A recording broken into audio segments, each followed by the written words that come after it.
The first step is to simply open up your presentation, and if you want to upload your own music, you're gonna have to click on Uploads on the left side and then select Audio and then simply click on Upload Files.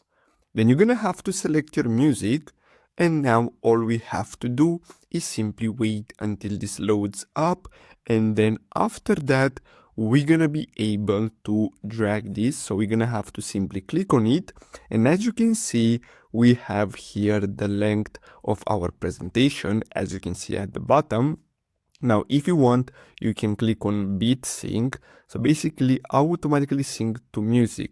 Use beat sync to perfectly time tracks to your pages and elements instantly. So basically the song will be synced based on your pages.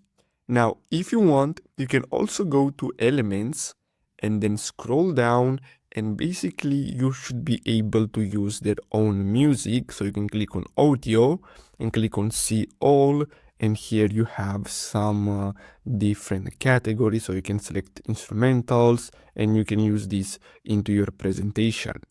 So basically that's all you have to do to add the music. Now if you want, you can adjust the volume, and basically that's it for today's video. I really hope you found this video helpful. Don't forget to like and subscribe.